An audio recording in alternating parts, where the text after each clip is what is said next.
Hi friends, నమస్తే. నేను మీ మనోజ్ రెడ్డి. ఈరోజు ఇప్పుడు టైం ఎంత అవుతుందంటే దాదాపు 12 అవుతుంది. నిద్ర పడతలేదు.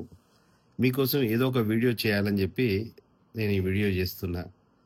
ఎందుకంటే డైరీ ఫామ్ పెట్టేవాళ్ళు అంటే కామెంట్స్లలో పెడుతుండ్రు, నాకు మెసేజ్ పెడుతుంది, సార్ రెండో వీడియో ఎప్పుడు పెడతారు, ఇంకో వీడియో పెట్టండి డైరీ ఫామ్ గురించి అని చెప్పంటున్నారు. అయితే డైరీ ఫామ్లో సక్సెస్ అయ్యే వాళ్ళు ఎవరు సక్సెస్ అవుతారంటే డైరీ బిజినెస్ చేసేవాళ్ళు డైరీ ఫామ్లో సక్సెస్ అవుతారు. అంతే తప్పించి డైరీ ఫార్మర్గా ఉన్నోళ్ళు దాదాపు చాలామంది లాస్ అవుతుంటారు. డైరీ ఫార్మర్స్ అందరూ చాలా వరకు లాస్ అవుతుంటారు. ఎందుకంటే వాళ్ళకు ఓన్ మార్కెటింగ్ ఉండదు కాబట్టి లాస్ అవ్వడానికి ఛాన్సెస్ ఎక్కువ ఉంటాయి. ఎవరైతే ఈ ఫార్మర్స్ దగ్గర నుంచి ఎవరైతే రైతుల దగ్గర నుంచి పాలు తీసుకుంటారో, పాలు తీసుకొని అంటే మధ్యవర్తులు దళారుల టైప్ కంపెనీస్ ఉంటాయి చూసినాం, అవన్నీ 100% ప్రాఫిట్లలో ఉంటాయి. ఎవరైతే దళారుల లాగా ఉన్న వాళ్ళు ఊర్లలో కూడా మీరు చూడండి, ప్రతి రైతు కూడా నష్టపోతుంటాడు. ఎవరు బాగుపడుతుంటారు? ఆ ఊర్లో దళారులు బాగుపడుతుంటారు. అంటే ధాన్యం కొనుగోలు కొని మిడిల్ మెన్ ఎప్పుడూ బాగుపడుతూనే ఉంటాడు. వాడు బిల్డింగ్ల మీద బిల్డింగ్లు కట్టుకుంటుంటాడు, భూముల మీద భూములు కొంటుంటాడు, వడ్డీలకు తిప్పుతూనే ఉంటాడు. వాడు ఎంత మిడిల్ మ్యాన్ బిజినెస్ ఎవడైతే చేస్తాడో వాడు బాగుపడతాడు. ఇది ఫ్యాక్ట్ నేను చెప్పేది. డైరీలో ఎవరైతే డైరీ ఫార్మర్గా వచ్చిండో, ఫార్మర్ అనేటోడు ఎప్పుడు నష్టపోతుంటాడు. రైతు అన్నాడు, ఫార్మర్ అన్న పేరే నష్టానికి గల కారణం. రైతు కూడా నష్టపోతుంటాడు ఎప్పుడు కూడా. అంటే ఎన్ని రూల్స్ మారుస్తారో, ఎన్ని రెగ్యులేషన్స్ మారుస్తారో తెలియదు, కానీ ఇవి మారేదాకా రైతు అన్నాడు చాలా నష్టపోతూనే ఉంటాడు. కామన్గా ఇప్పుడు చూడండి, మీరు పాలు కొనేవాళ్ళు ఇప్పుడు హెరిటేజ్ కంపెనీ కావచ్చు, లేకుంటే ఇంకా ప్రైవేట్ కంపెనీలు, చాలా కంపెనీస్ ఉన్నాయి. అంటే ఒక్కొక్క దాని పేరు మనం చెప్పొద్దు. దాదాపు అన్ని ప్రైవేట్ కంపెనీస్ అయినా ఏదైనా కూడా పాలు కొనే వాళ్ళు ఎట్లుంటారంటే తిరుమలనే కావచ్చు, జెర్సీయే కావచ్చు, ఇంకేదైనా కంపెనీలే కావచ్చు, ఏ కంపెనీ అయినా కూడా రైతు దగ్గర నుంచి పాలు కొని అంటే 30 రూపాయలకు లీటర్ పాలు కొని వాళ్ళు హాఫ్ లీటరే 30 రూపాయలకు అమ్ముతారు. అంటే ఆవు పాలు కొంటారు, దాన్ని ప్రాసెస్ చేసేది ఉంటే అది కూడా తెల్లనే అవుతుంది. సో ఇలా అవుతుంది కాబట్టి నేనేంటంటే డైరీ ఫార్మింగ్ అన్నది చాలా కష్టంతో కూడుకున్న పని.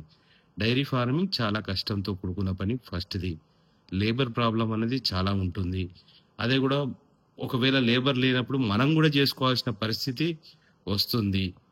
సరే, ఇవన్నీ కొందరు ప్యాషన్ తోటి ఇవాళ రేపు పిల్లలు ఏంటంటే చాలా మంది కూడా డైరీ ఫార్మ్ దిక్కు ఆసక్తి చూపుతున్నారు, ఇంట్రెస్ట్ చూపుతున్నారు, రావాలనుకుంటున్నారు, ఏదో సాధిద్దాం అనుకుంటారు. కానీ ఏది అయినా కూడా నువ్వు ఒక కూరగాయలు పెట్టు, ఆర్గానిక్ కూరగాయలు అని చెప్పి పెడతారు.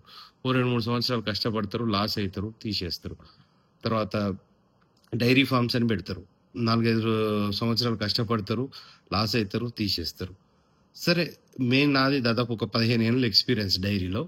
రకరకాలుగా చూసిన అన్నట్టు. ఓన్ మార్కెటింగ్ పెట్టినప్పుడే ఒకలాగా, కాకపోతే ఓన్ మార్కెటింగ్ కూడా చాలా ప్రాబ్లమ్స్ వస్తుంటాయి, మేనేజ్మెంట్ ఇష్యూస్ వస్తుంటాయి, ప్రొడక్షన్ మనమే చూసుకోవాలి, మార్కెటింగ్ మనమే చూసుకోవాలి. ఇట్లాంటివి అన్నప్పుడు చాలా కష్టంతో కూడుకున్న పని. సరే, దానికంటే మేము ఏం చేసేదంటే డైరీల మన దగ్గర ప్రొడక్షన్ లేకుండా బయటి వారి దగ్గర ప్రొక్యూర్మెంట్ చేసి పాలను కనుక మనం అమ్మినట్టయితే, మార్కెట్లో అమ్మినట్టయితే అది లాభసాటిగా ఉంటుంది, నో డౌట్. మా దగ్గర ఎంతో మంది పిల్లలు పనిచేసిన వారు, అంటే మేము అవుట్లెట్స్ పెట్టినాం, షాప్స్ పెట్టినాం, కలెక్షన్ సెంటర్స్ పెట్టినాం. మా ఓన్ పాలు ఒక 1000 లీటర్లు 2000 లీటర్లు మాకు ఉత్పత్తి అయ్యేది. తర్వాత మా పాలు తగ్గిన తర్వాత లాభం ఎక్కడ ఉన్నదంటే బయట నుంచి రైతుల దగ్గర నుంచి కలెక్ట్ చేసుకొని అది ఇచ్చినప్పుడు ఏమైతుందంటే ఈ ప్రొడక్షన్ కాస్ట్ మనం కష్టపడే దానికంటే ఇది ఈజీ అన్నట్టు. ఇది మీ అందరికి చెప్తున్నా, ఏంటంటే ఒక రైతు దగ్గర నుంచి పాలు కలెక్ట్ చేసుకొని నువ్వు ఆ సిటీకి తీసుకొచ్చి నువ్వు అవుట్లెట్ పెట్టుకొని మార్కెటింగ్ చేసుకొని అమ్మినావు అనుకో, దాంట్లో 100% లాభం ఉంటుంది. ఇక దాంట్లో డౌటే లేదు. ఎందుకంటే ఇది ట్రేడింగ్ అన్నట్టు, ఇది బ్రోకరిజం అన్నట్టు. ఏ రైతు అయినా కూడా ప్రొడక్షన్ చేసి దానికి ఆవుకు దానా పెట్టి, పచ్చిగడ్డి పెట్టి, ఇక తర్వాత దానికి చాకిరి చేసి ఎంత చేసినా కూడా మన కాస్ట్ ఆఫ్ ప్రొడక్షన్ అన్నది ఎక్కడ కూడా సెట్ కాదు. చాలా వరకు కష్టాలే వస్తాయి. సరే, ఇది ఉన్నట్టుగా చెప్తున్నా, ఎందుకంటే మన డైరీ ఫార్మర్స్కు ఇవన్నీ తెలుసుకోవాలి. అదే సొంతగా మార్కెట్ చేసుకుంటే మాత్రం డైరీ ఫామ్ పెట్టి బామ్మదులు ఉన్నారు, అన్నతమ్ములు ఉన్నారు, 3-4 అన్నతమ్ములు ఉన్నారు అన్నప్పుడు ఒకరు ప్రొడక్షన్ సైడ్ ఒకరు చూసుకొని, మార్కెటింగ్ ఒకరు చూసుకొని మార్కెట్ చేసుకున్నట్టయితే డైరీ 100% లాభమే ఉంటుంది, దాంట్లో నో డౌట్.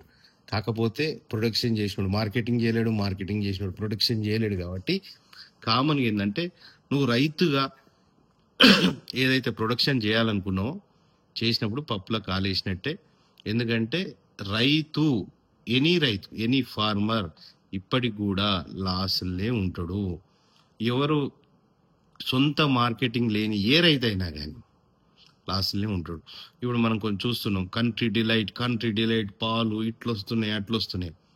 వాళ్ళకి ఎంత ప్రొడక్షన్ ఉంటుంది, ఎవరి దగ్గర నుంచి పాలు తీసుకుంటుండ్రు, వాళ్ళంతా బయట రైతుల దగ్గర నుంచి పాలు తీసుకోవాల్సిందే. అంతేగాని సొంతగా ప్రొడక్షన్ అంటే చాలా తక్కువ ఉంటుంది. వాళ్ళు బయట నుంచి పాలు తీసుకోవాల్సిందే. తీసుకొని వాళ్ళు మార్కెట్ చేసుకుంటున్నారు. చిరంజీవితో చేయించారు, సినిమా యాక్టర్లతో చేయించారు, ప్రతి ఒక్కటితో చేసిండు. Okay, really good, their milk are really good, not bad, బాగున్నాయి, పాలు బాగున్నాయి. కాకపోతే అవి వాళ్ళు ప్రొడక్షన్ చేసిన పాలే కాదు, బయట నుంచి పాలు ఎక్కువ వస్తాయి. ఇప్పుడు మాకు కూడా అదే అట్లాంటి సిచ్యువేషనే వచ్చింది. ఎందుకంటే మాకు ప్రొడక్షన్ ఏమో 1000 లీటర్లు వచ్చినప్పుడు పాలు బాగున్నాయి అని 2000 లీటర్లకి రిక్వైర్మెంట్ ఉంటుంది. మనం ఏం చేస్తాం, బయట నుంచి తీసుకోవాల్సిన పరిస్థితి. బయట నుంచి ఒకసారి తీసుకున్న తర్వాత మనకేమనిపిస్తుంది అంటే డైరీ ఫామ్ పెట్టుడు వేస్ట్, ఈ కష్టం. ఎందుకంటే ఒక్కొక్క బర్రెను ₹1,00,000 పెట్టి బర్రెను కొనే కంటే ₹1,00,000 పెడితే ఒక గ్రామంలో ఒక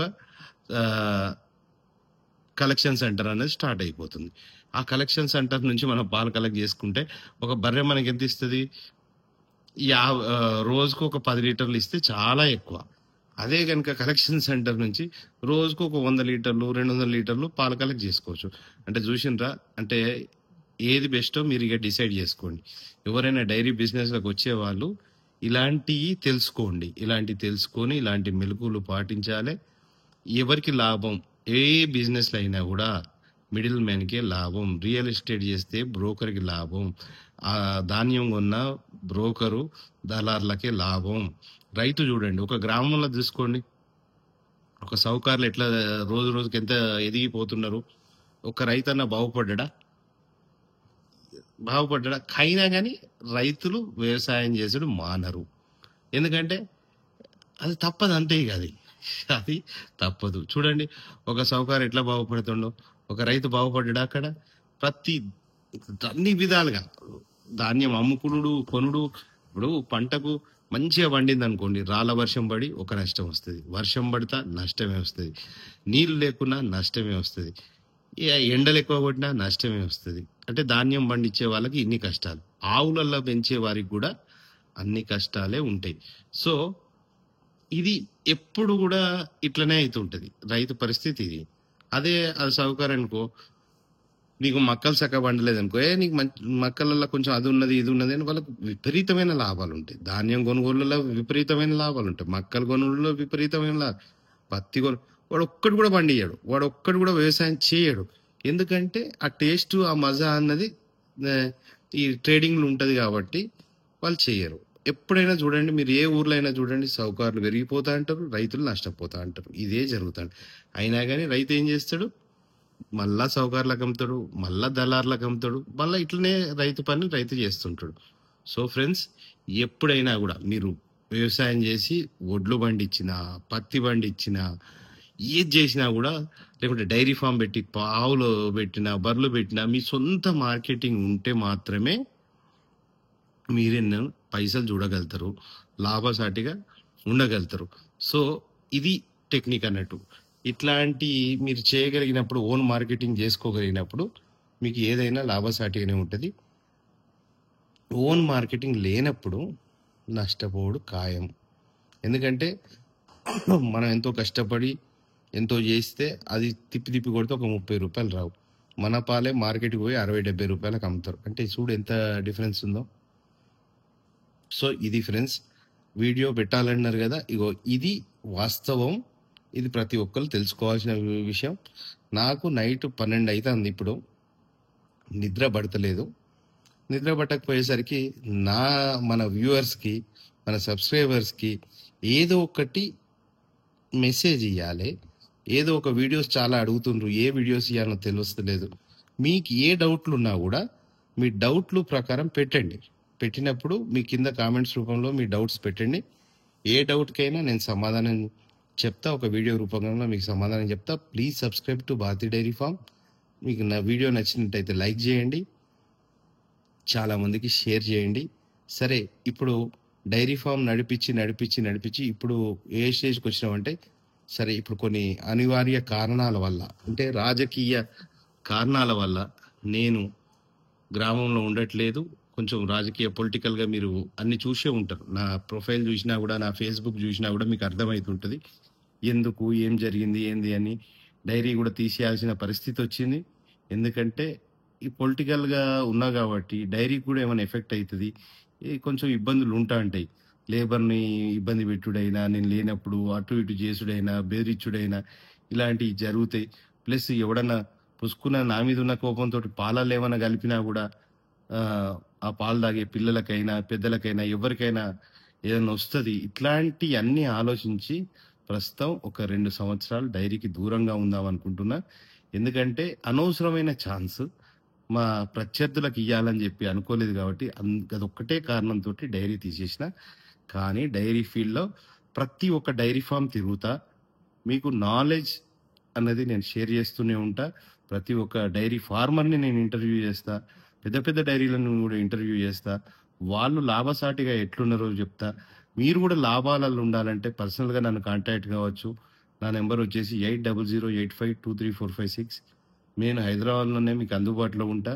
మీరు డైరీ పెట్టేవారైనా, డైరీలో ట్రైనింగ్ తీసుకునేవారైనా, అసలు ఇంకా కూడా మన వీడియోలో మాట్లాడని విషయాలు చాలా ఉంటాయి.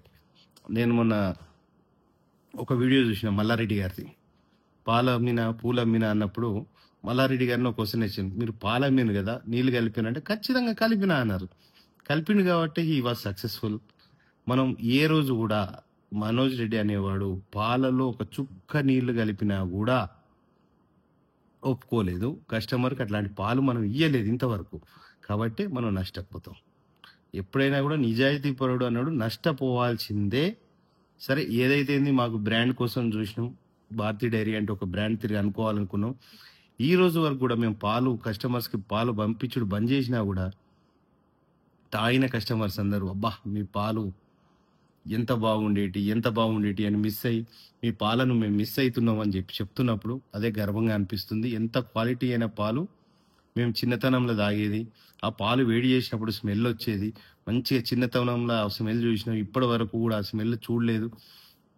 మళ్ళీ ఎక్కడ పాలు తీసుకున్నా అట్లా వస్తలేవు, ఆ క్వాలిటీ ఉండలేదు అని చెప్పినప్పుడు ఎంతో సంతోషం అనిపిస్తుంది. సో అతి త్వరలో మళ్ళీ మనం ఎప్పుడన్నా స్టార్ట్ చేసినప్పుడు మళ్ళీ కస్టమర్స్కి అట్లాంటి పాలు ఇస్తాం. క్వాలిటీలో కాంప్రమైజ్ అయ్యే ప్రసక్తి లేదు. కానీ సక్సెస్ కావాలంటే మల్లారెడ్డి గారు చెప్పారు, విన్నారు కదా, మాజీ మంత్రి మల్లారెడ్డి గారు చెప్పారు, పాలల్లో నీళ్లు కలపక తప్పదు. కొన్ని పనులు కొందరం చేయలేం కాబట్టి ఫెయిల్ అవుతాం. ఇది ఫ్రెండ్స్ ఈరోజు వీడియో. ఇంకా మీ టాపిక్లు ఏదైనా ఉన్నా కూడా, మీ డౌట్స్ ఏదైనా ఉన్నా కూడా కామెంట్లో పెట్టండి. దాని మీద నేను వీడియో తీస్తా, ఉన్నది ఉన్నట్టుగా చెప్తా, మీరు మొహమాటంగా చెప్తా, ఎవరికి భయపడకుండా చెప్తా. ఏదైనా కూడా మీకోసం ఎప్పటికీ అందుబాటులో ఉంటా. Right friends, good bye, good night.